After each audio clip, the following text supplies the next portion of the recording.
Annie Rogers, and I'm the general manager here at ADDitude.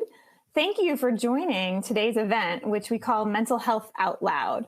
It's a new type of conversation where the editors of ADDitude, along with leading experts in the fields of ADHD and mental health, will speak out loud about topics that are still too often kept quiet and hidden. Today, we're here to discuss how to de-escalate explosive stress reactions, specifically in emotionally dysregulated children, adolescents, and even adults with ADHD.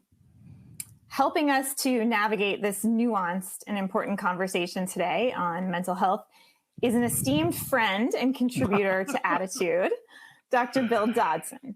Thank you. We're always happy to see Dr. Dodson. He's not only a great friend to ADDitude, he's also a board-certified adult psychiatrist, one of the first practitioners to specialize in adults with ADHD 25 years ago. He's the recipient of the National Maxwell J. Schleifer Award for Distinguished Service to Persons with Disabilities in 2006. He was named a Life Fellow of the American Psychiatric Association in 2012 in recognition of his contributions to the field of adult ADHD. Dr. Dodson continues to have private consulting practice in Denver, Colorado, and we are incredibly honored that he sits on the medical advisory panel for ADDitude. Dr. Dodson, thank you so much for joining us today. It's great to be here. Thanks. Before we start our conversation, I have just a couple of housekeeping items to get out of the way. Those of you tuned in to the live event, you can submit questions at any time to Dr. Dodson by navigating to the text box, which is right under your video player. We will do our best to weave in those questions throughout today's conversation. And if you support the work we're doing here at ADDitude, we encourage you to visit attitudemag.com/subscribe and sign up for ADDitude magazine. If you subscribe now, you will receive our fall issue, which features resources relevant to today's conversation, namely some really great articles on bullying, childhood anxiety, and how parents can talk to anxious children about school violence specifically. Dr. Dodson, thank you so much again for joining us. I will launch right in. The topic today is about de-escalating explosive stress reactions. What do you mean by de-escalation? What does that look like? And why are these strategies particularly important for families and educators who are helping children who have ADHD? Being overwhelmed by your own emotions is part of having a life. Sometimes everybody gets that way. It also is part of every psychiatric diagnosis. It's one of the things that's most disruptive. No one likes being overwhelmed and out of control. In ADHD, it now has become the emotional component of the diagnosis. In Europe, for instance, they've added a fourth core feature of ADHD. They're calling it emotional dysregulation, which is a much fancier term than we're using today, but it's exactly the same thing. It is a core impairment in just about everyone's life who has ADHD, that they cannot keep control of the level and intensity of their own emotions. And they just get carried away, and with it, they take the entire family. So what de-escalation is we really can't expect somebody who has been swept away by the events that are going on and their own emotions. Is how do we help that person share in our sense of calmness? How can we be good role models for our children and our adolescents, sometimes our spouses, to basically create or recreate a culture in which reason can be heard. Once somebody loses control of their emotions, forget about doing anything constructive. Nothing's going to happen. You have to sort of get back to that place where people can hear each other.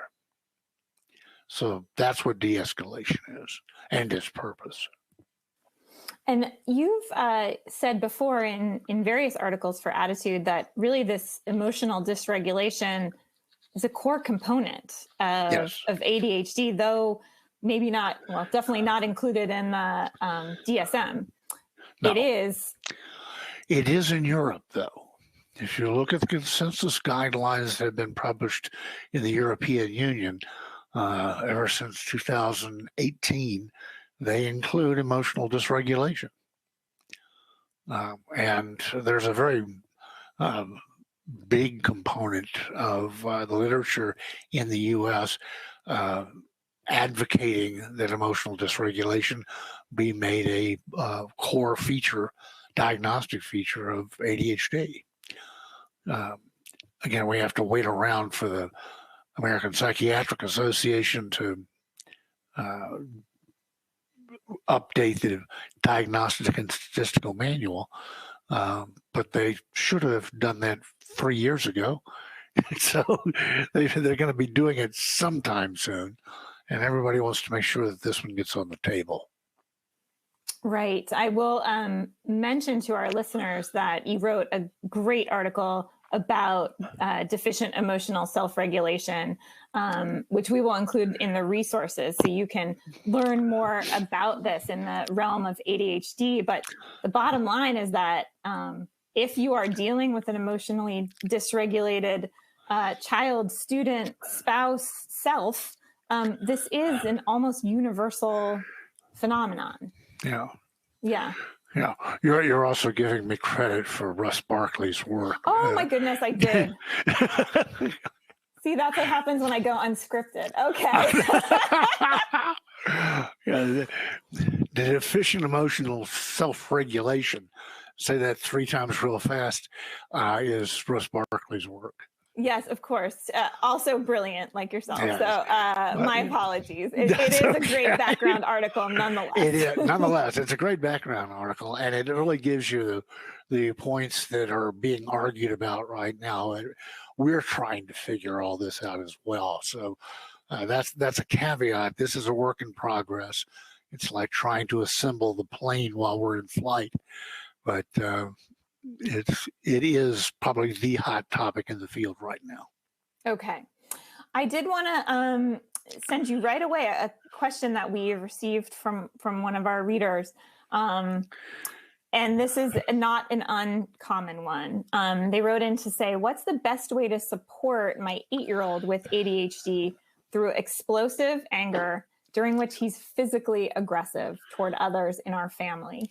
I want to support and de-escalate, but trying to physically restrain him from hurting his brother or running away outside is getting harder the older he gets. Yeah. Wow. Yes, that's you're exactly right. That's a huge problem. As long as he is small, you can just hold him for the 4 or 5 minutes it'll take for him to stop struggling and start to just sort of come down from that.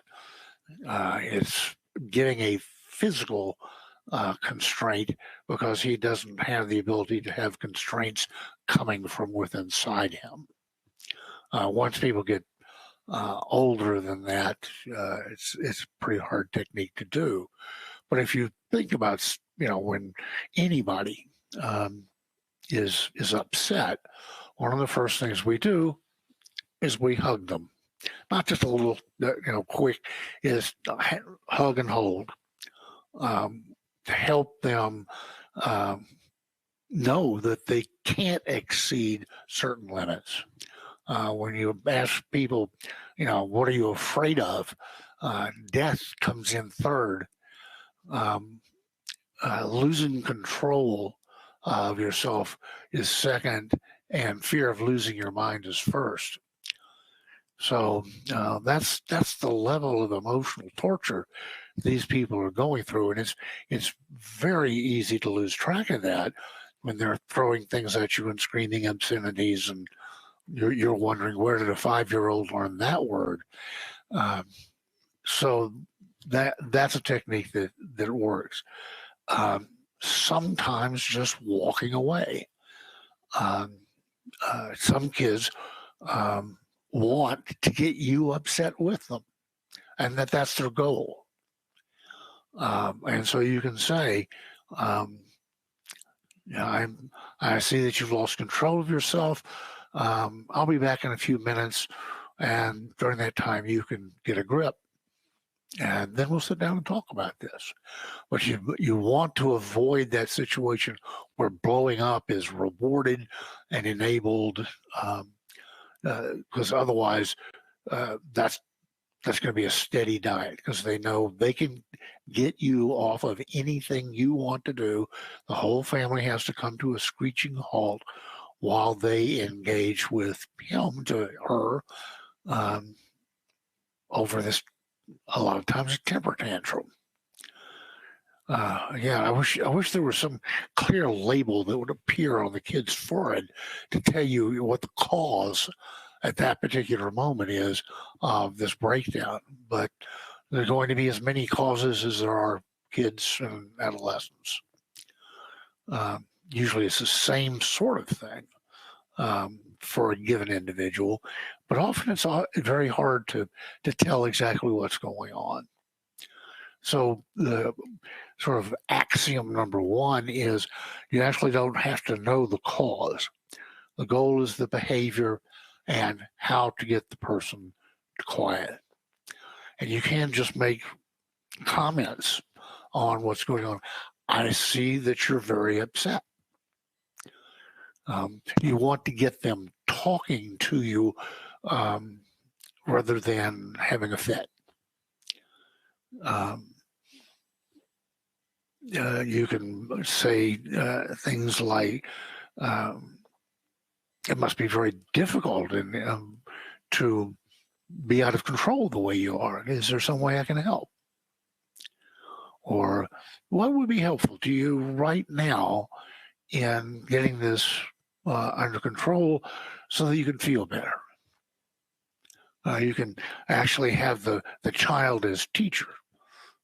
Teach me what to do here. And I'm always surprised. The kid will just tell you in a very articulate way what would be helpful to them in that moment. So and it also gives them a sense of power. Sort of I know what to do to get control, but I'm so out of control I can't do it, type of thing, which is very frustrating to them. So that's the type of thing. Trying to reason with them in the moment is impossible. The emotions have to be under some sort of regulation before you can do anything constructive. So.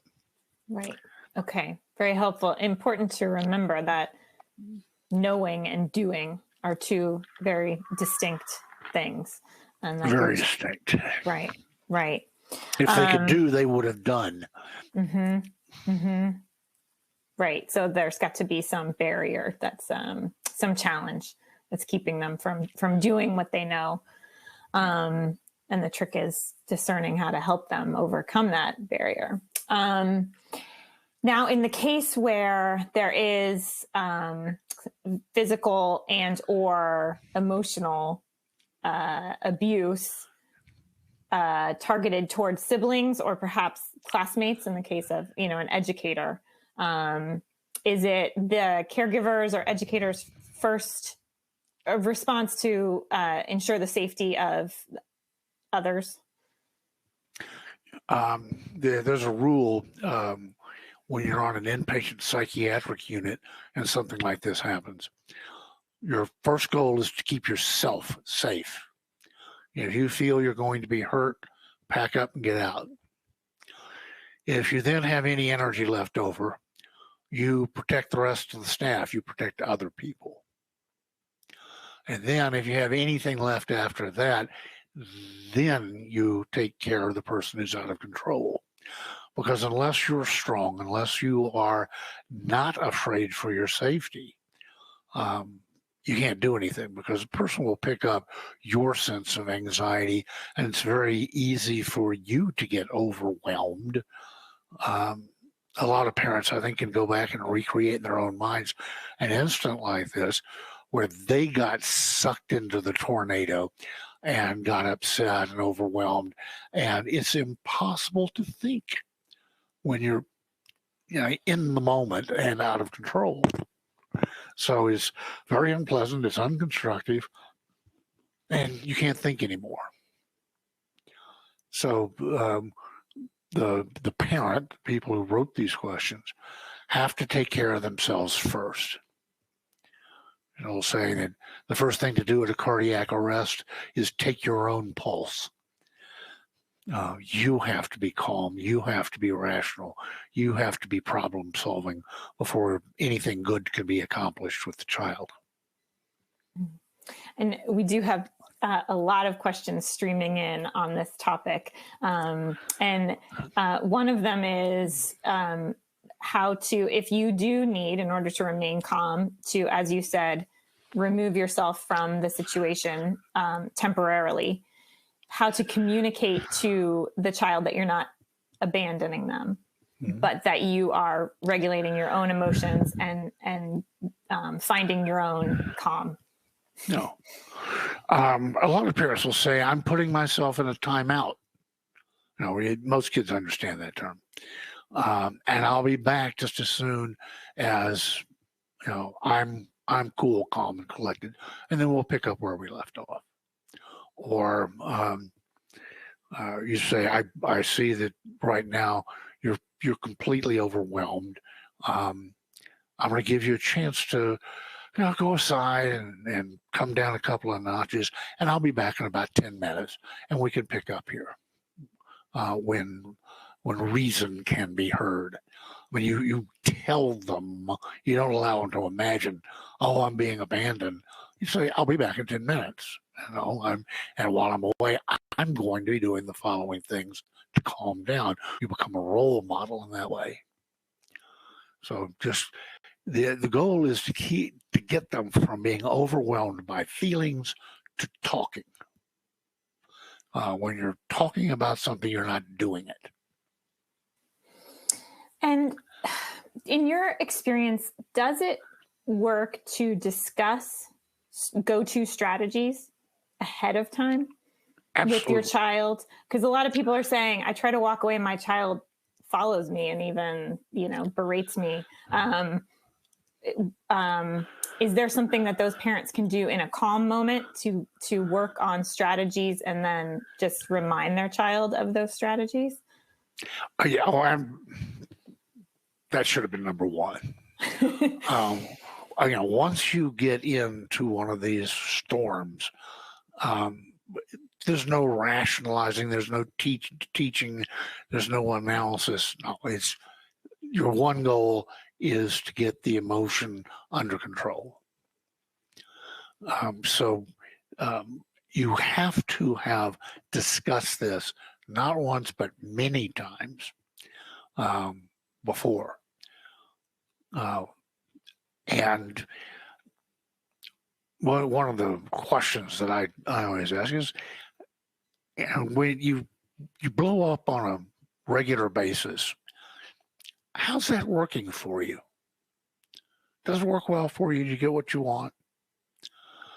Usually the kid will go, no, it doesn't. Nobody likes me at school. And, everybody just yells at each other and I cry and nothing good comes from it. So, okay, good. I'm glad you understand that.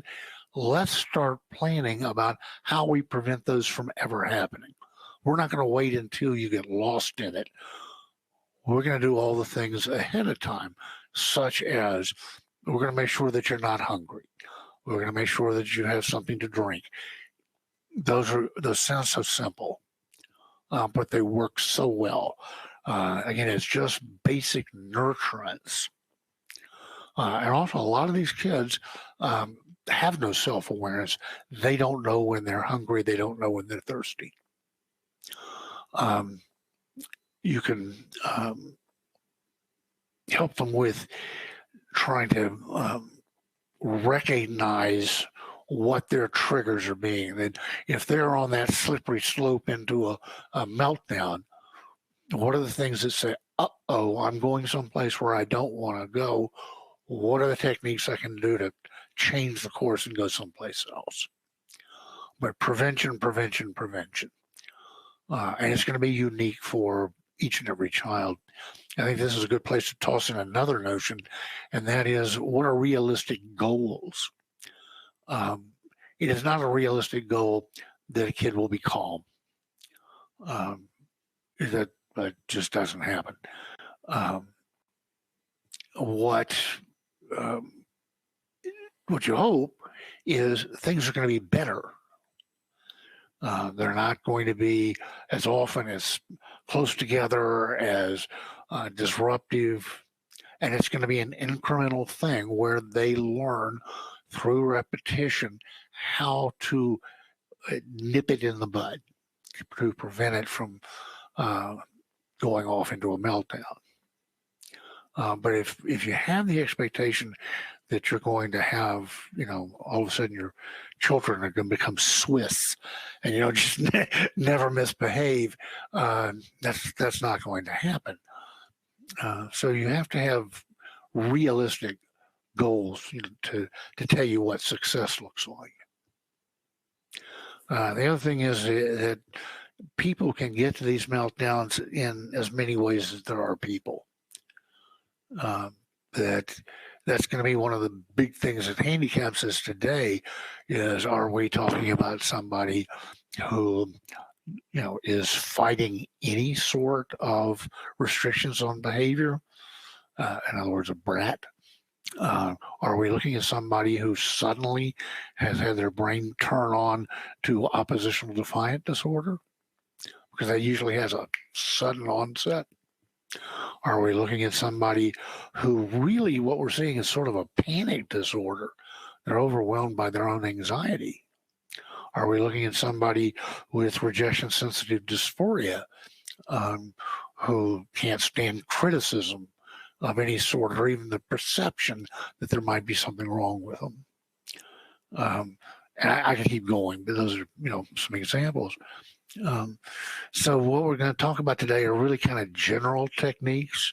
When there are specific techniques, we'll say so. But these are a lot of just sort of general techniques that usually work no matter what the source. Okay. Yes, I think we will circle back to rejection-sensitive dysphoria, because here in the Q&As, we're receiving a lot of questions from adults who are facing challenges with their older children, adolescents, teens, as well as their adult spouses, who they report that any attempt at calming them down is seen as a criticism, to which they react quite over the top, dramatically. Right. Well, we might as well talk about it now. Okay. Thoughts on navigating that rejection-sensitive dysphoria, which, like emotional dysregulation, the concept is so Green. Universal. Yeah. Well, it's universal, but it's also new, and people are still talking, arguing about whether it exists or not. And if it does, what are we talking about?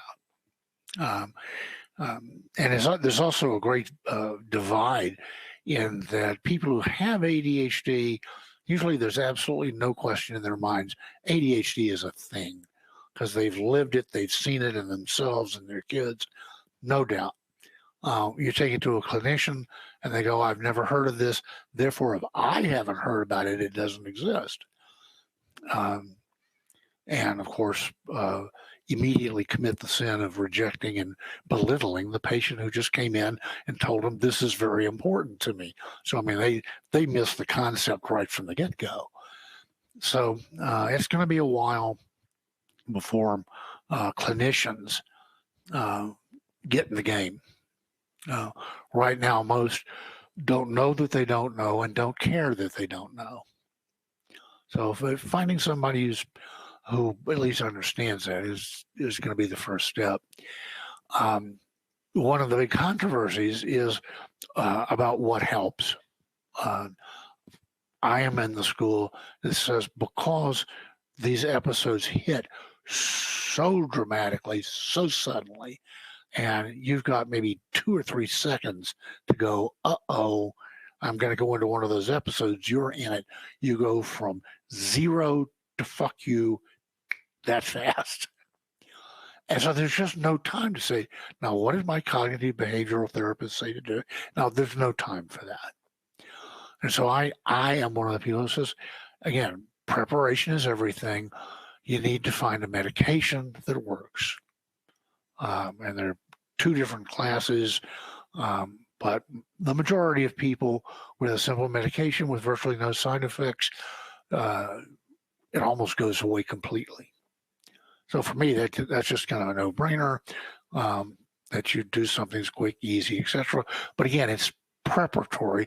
So it's one of those things you can't wait until the event happens and then take a pill. It's something you recognize this can happen anytime, place, situation. So I need to be on medication all the time. And again, for a lot of people, taking medication is just not part of their worldview. But it's been my experience that that's pretty much your choice. You're going to be choosing between having these terribly disruptive episodes or finding a medication that works and leading a normal life. Is it your finding that the medication actually helps to address the emotional dysregulation, or does it give you the pause to be able to assess your strategies and use your strategies when you become emotionally triggered? My patients tell me it's kind of a constant protection. The analogy that I've heard from so many patients is that it's like emotional armor, that you still see the slings and arrows of outrageous fortune that last week would have just completely thrown you to the point where you just couldn't function. And now it bounces off without wounding you. That's what the medication does. It is an actual constant protection. A couple of people are wondering if you can give just a brief overview of the medication options. Sure. And I will note that we have whole webinars on this topic. Yes. And we will link to those in the resources as well. But for those who are new to ADHD, maybe just a brief overview would be helpful. Okay. Okay, take a breath. Here we go. On my checklist, the question is, for your entire life, have you always been much more sensitive than anybody else you know to rejection, teasing, criticism, or your own perception that you failed or fallen short? The vast majority of people with ADHD check that positively, but most underline it, put stars by it. This is my major problem. My personal favorite was this caused my first 3 divorces. It is, nobody likes being criticized. Nobody likes being rejected. But for people with ADHD, it is catastrophic. They can't get beyond it. Their life shuts down. Their emotional life shuts down. And it's extraordinarily painful. The term dysphoria is literally Greek for unbearable. Because I wanted to get right up in the name how severe this emotional experience was. Just by accident, we stumbled across 2 medications that are called alpha agonists. They were originally blood pressure medications, and the medications are clonidine and guanfacine. And they are already FDA approved for the treatment of the hyperactive component of ADHD. The kid is so hyperactive and impulsive, they're obnoxious and disruptive. And so it's by adjusting the dose, you can bring these folks in for a nice soft landing. They're still who they were. It doesn't change their personality, but it keeps them from being stimulated, overwhelmed, etc. It doesn't turn them into a little zombie. The robust response rate is fairly low to each one. It's about 30% of people get this life-changing level of response, but it's a different 30% to each molecule, so that if the first one doesn't work, you stop it, you try the other one. When you end up trying both of them, the response rate is about 60%, which is in the same realm as the response rate to any psychiatric medication. So they take 5 days for the benefits to develop. So what most people do is they'll start with 1 tablet, assess that at the 5th day. If they're eating better, but they could be better still, you go to 2 tablets, assess that on the 5th day, etc. If you look at all the people who get that, oh wow, where have you been all my life level of response, 80% of that group is going to optimize at 3 tablets of clonidine or 3 tablets of guanfacine. So it's a very narrow optimal response range. Okay. And sorry, I didn't mean to interrupt. Yeah, no, I just wanted to fair balance, talk about the fact, yes, there are side effects. The most common one is feeling mildly sedated, which is why these medications are used as sleeping medication for little kids with ADHD who can't go to sleep. Dry mouth, dizziness when you stand up suddenly. It's just accentuating something that we all have experienced. It's called orthostasis of standing up and feeling a little bit dizzy. And again, that gets better with time. Okay. Thank you. That's very helpful. And for those who would like to dig deeper, we will definitely provide links to more resources. Dr. Dodson's done a lot of great work for us on this that we have available on ADDitude.mag.com. But so I want to return to strategies. So we have established that emotional dysregulation is part and parcel of ADHD. And I think we should mention as well that ADHD is highly hereditary. So yes, caregivers with emotionally triggered children will have a more difficult time controlling their own responses to those emotions. But let's assume we've used some of these strategies to simmer our own emotions, and now we're ready to respond to the agitated, aggressive, angry other person. Can you offer us some strategies at this point? How should we and should we not approach the situation?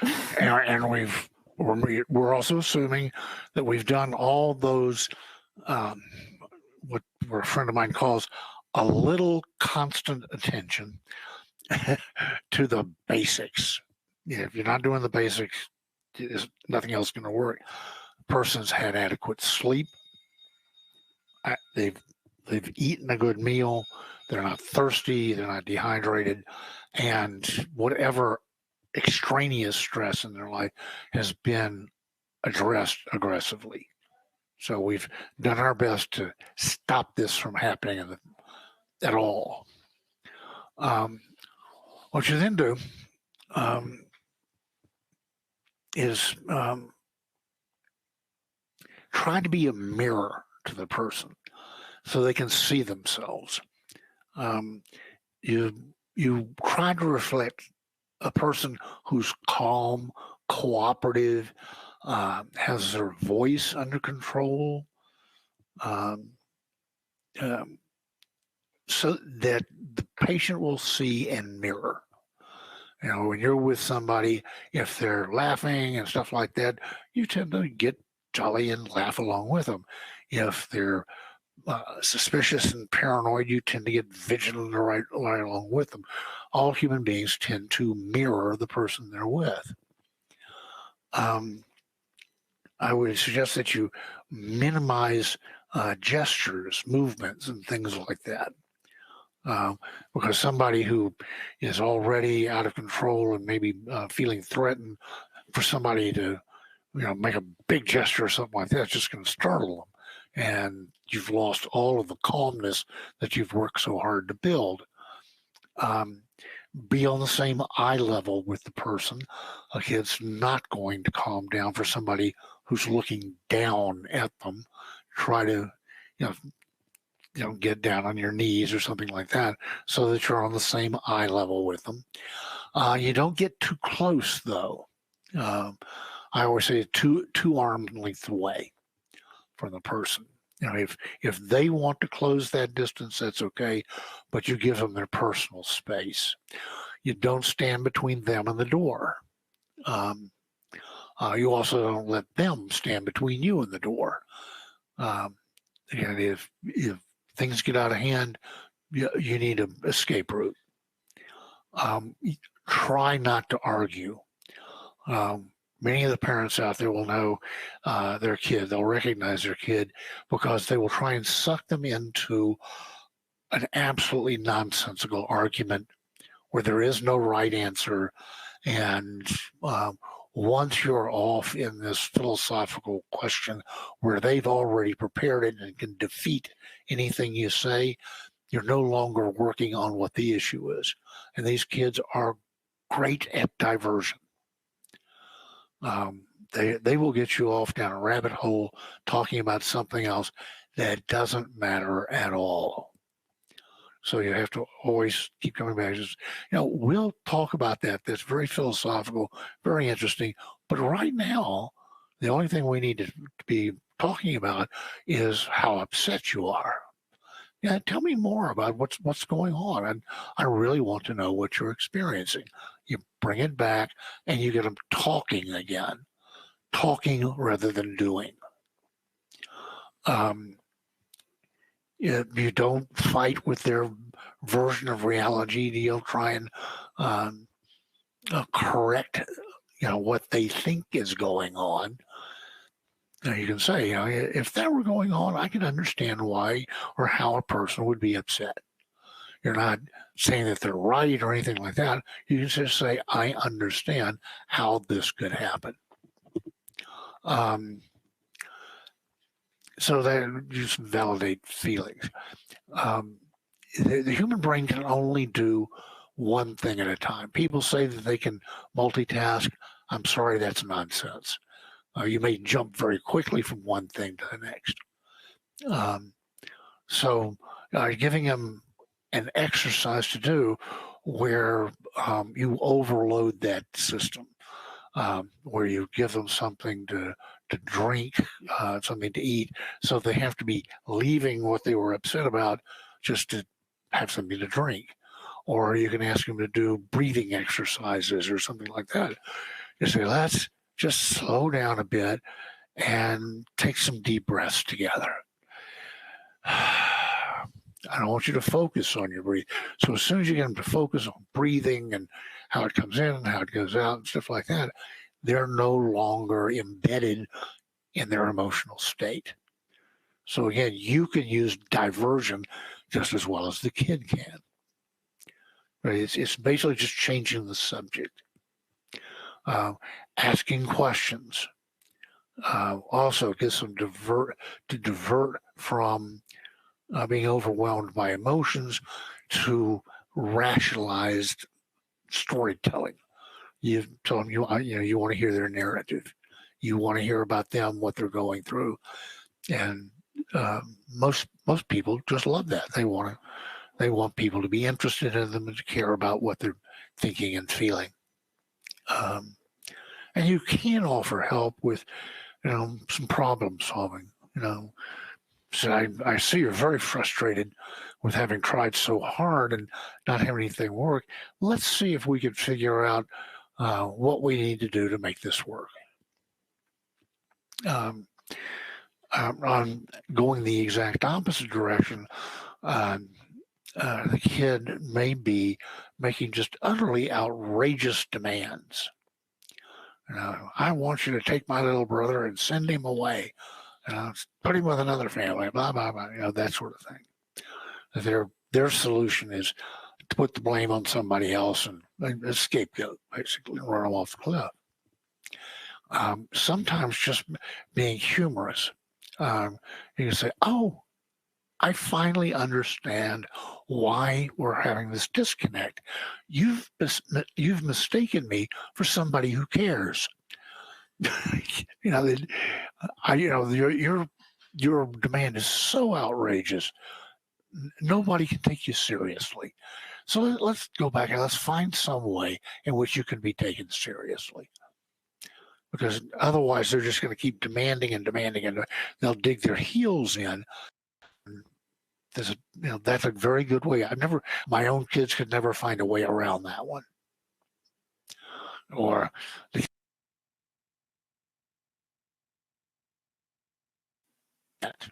but I can make you wish you had. That's sort of a veiled threat. You don't go any more specific than that, but they know that's true and they really don't want to test it. So there are some ways you can, when they're just off and being, it's a modified temper tantrum in order to get what they want. Techniques like that, they just end their utility. You're just basically saying this way of trying to cope and solve things is not acceptable. So don't even go there. Let's talk about what would be acceptable. Or you can say, I clearly see that you're upset. There's no doubt that this is an important topic to you. But at the same time, you have to understand that we can't do this to the family. We can't throw the entire family into disarray and pain and things like that. We're going to have to find another way. You're not saying no. You're just saying the method you chose is not acceptable.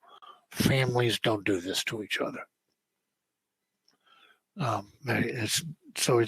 You never put them down, shame them, something like that. You just point out that what they're doing doesn't work. And let's think of something else. Okay. So now, a lot of questions coming in regarding in these moments of explosion, children who are disrespecting the parents or educators in some cases, swearing, using foul language. Is this the time to impose consequences in the heat of the moment? And assuming not, how do we return to these and make it clear to the child that that's not our family values or our classroom values, and that behavior is not excused? No. You have to ask yourself, what is the lesson to be learned? So if I don't know about other people, but it's often in the heat of the moment very difficult for me to distinguish between setting limits and retaliating. If the kid is obnoxious and disruptive and hurting me, disrupting my class, being vulgar, and they're just relentlessly trying to hurt everybody because they want what they want. Consequences, whether you intend it or not, are going to be perceived as punishments. And all you're really teaching is the importance of not being caught. So you're going to make them more devious, and they're not going to be as overt in their behavior, but they're still going to do it somehow. So timeouts work. So, I can see, and this is very painful to you, that you've gotten yourself backed into a corner where the only thing that can happen is that you lose. So what I want you to do is I want you to go over there in the back of the room, and you're going to work on what's worked in the past when you've gotten this upset. What's been helpful? What's been successful? Because that's what I want is I want you to be strong. I want you to be successful. So you have to offer them what is he going to get? Because just giving him a consequence is going to be perceived as a punishment, and it's on. You hurt me, I'm going to hurt you even worse, and that just degenerates extremely quickly to where the kid quickly becomes. Excuse me, got the hiccups. The kid becomes intolerable, and you have to get the principal involved and the parents involved, and parents are defensive about their kid, and it just spirals in. So most kids want to be heard. They'd like to win, but that's not necessary. They will accept being successful at being heard. And so you sort of set another, what's good enough here? Where do we set the bar? Mm-hmm. Is that also true for adults? We have a lot of adults listening who are looking for strategies to help them in their adult relationships, whether it's at work or with a spouse or loved one. It seems a lot of these strategies mirroring calm, allowing time for decisions, ignoring challenging questions. Are these equally effective in dealing with adults Absolutely. in the midst of a dysregulated time? Absolutely. Again, they're acting like a child. The types of behaviors they're doing are childlike and immature. So yeah, you use the same techniques. With both children and adults, later on, the argument that will come up is what really happened. I wasn't that bad, or I didn't say that, I didn't do that. Luckily, everyone in the world now, even little kids, carries around a motion picture camera in their phone. Photograph what's going on, so that there's no doubt in anybody's mind what you saw, what you heard. Now they'll be mad. Don't do that. Well, the reason they're mad is they know what they're doing. They know that you now have the upper hand. They don't want objective proof of their behavior. They want to dictate, this is a reality, and I'm going to have another fit unless you agree to my version of the facts. So before you photograph somebody, you have to decide that you're going to stick with that course of action, because nothing can be accomplished until we agree on what's real. And we do this all the time with people who are psychotic, for instance. They're in a bipolar mania or schizophrenia or something like that. When they come out of it, they don't remember what happened. And so consequently, they can't learn from events because they don't know what happened. So being able to photograph it is a powerful and necessary step. If after the fact the other person says, no, that never happened. Well, no, I didn't do that. That's when you pull out the phone and say, okay, here's the reality. Mm-hmm. Right. If you can do so safely. Yeah. Thank you. If you can do so safely. Yeah. We do have one question here from an adult that's just come in who says that her partner, who's 45, becomes frustrated, aggressive, and even verbally abusive. It's always my fault, never his, which I know is an ADHD trait. She says, I've tried arguing back. I've tried remaining quiet, talking, walking away. And she's at a loss. What can she do to calm him down in the moment? Can she? Probably not. Not in the moment. It's, again, when you see yourself going in that direction, to redirect it. Also, let me give you the shortened version of this. One of the things that they want to have as a diagnostic criteria for ADHD is a lack of self-appraisal awareness. Again, a fancified term. What it means is most people with ADHD are self-blind. They can't, in the moment, stand back, look at themselves, and say, what am I feeling? Why am I feeling that? What am I thinking? How do other people see me? Is this working for me, or is it just making things worse? They can't step out of themselves and appraise what they're thinking and feeling in the moment. And sometimes not even in retrospect. Once they get into that emotional state, it's sort of state-specific learning. So again, that's where the camera comes in, but also after the fact, say, I need for you to teach me what the right things to say are, because usually when I bring this up, something that's very important to me, you get very defensive.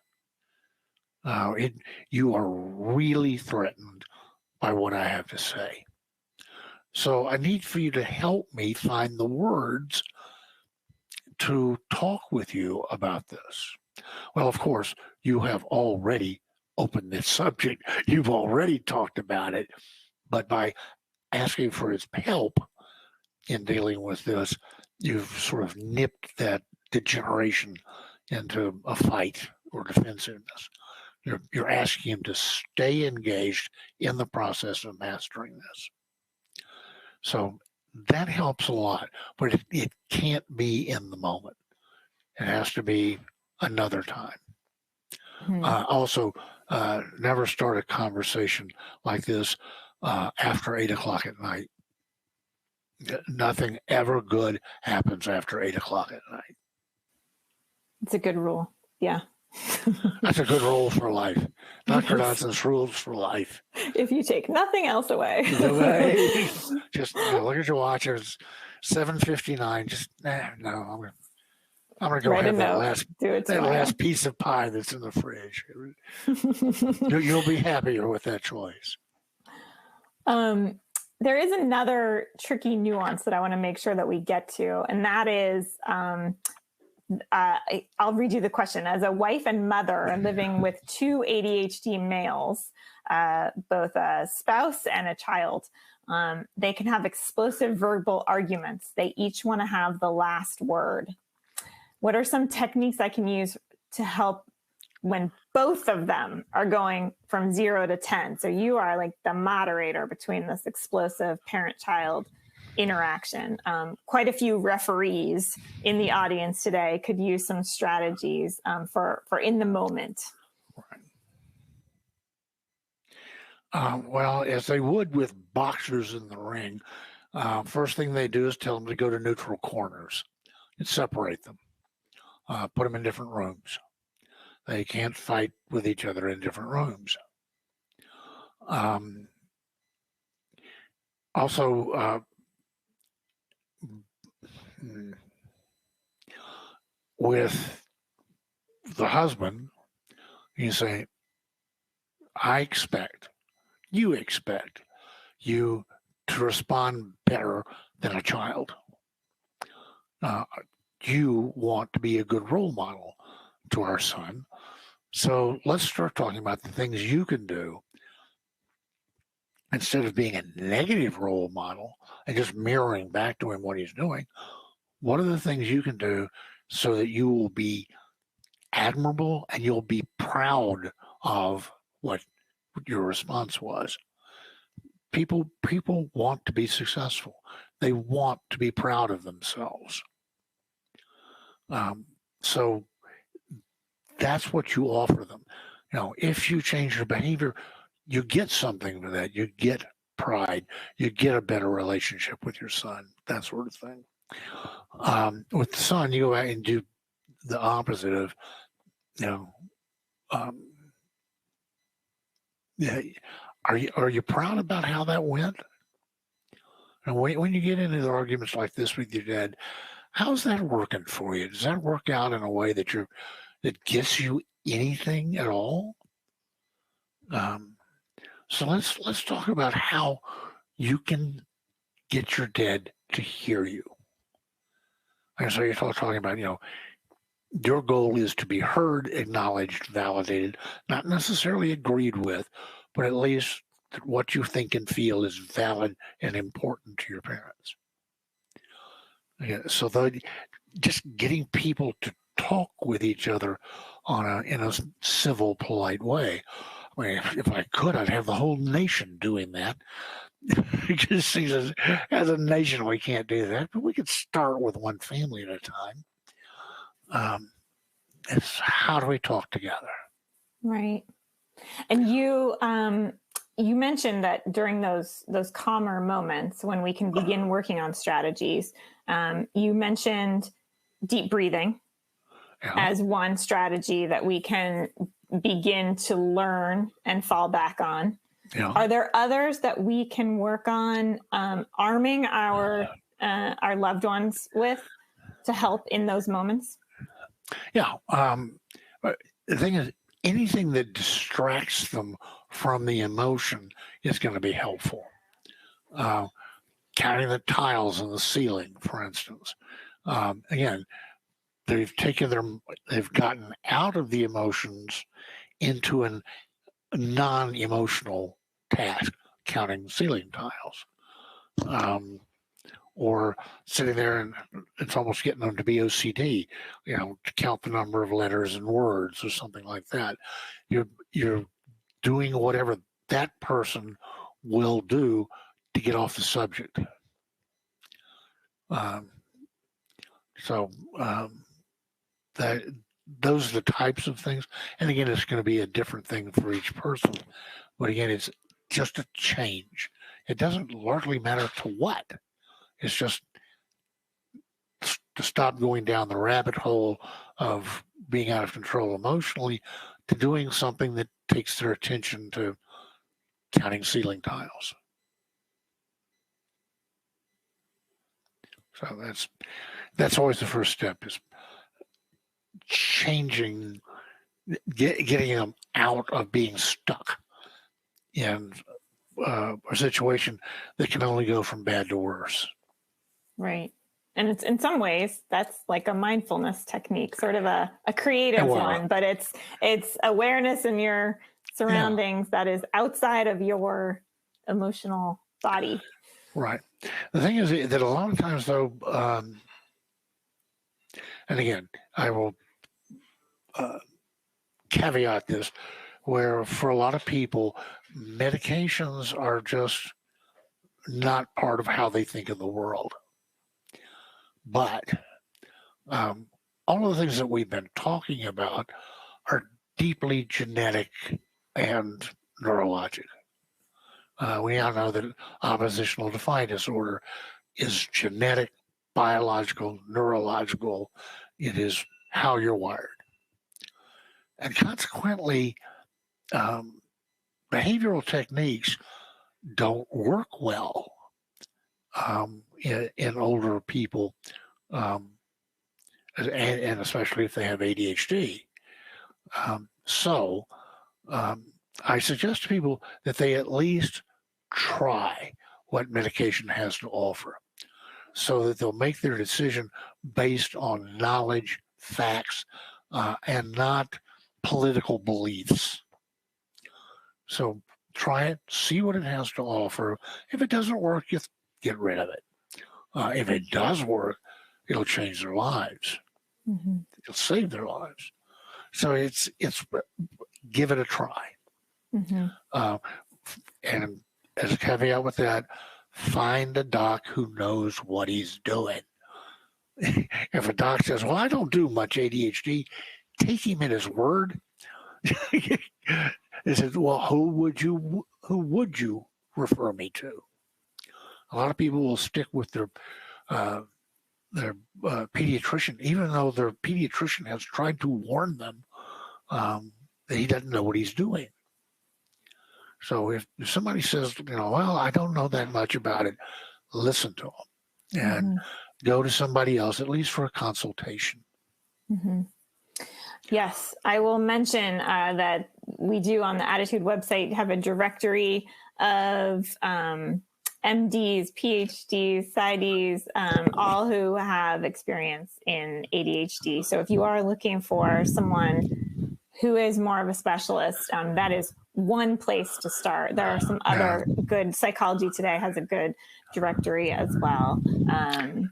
So there are specialists out there. It's not easy always to get in to see them, but they are out there. Mm-hmm. Mm-hmm. The other thing is join CHAD or NADDA and go to their meetings. These are people who are just a year ahead of you in their passage. And you ask them who's good, who's not good, that sort of thing. Use their real life knowledge of the resources in your community. These people know from personal experience. Great.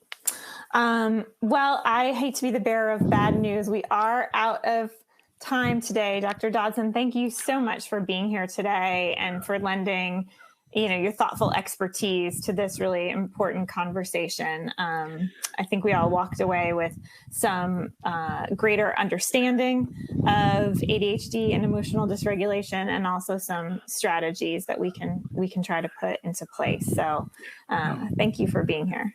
My pleasure. And just think of all the articles you have now.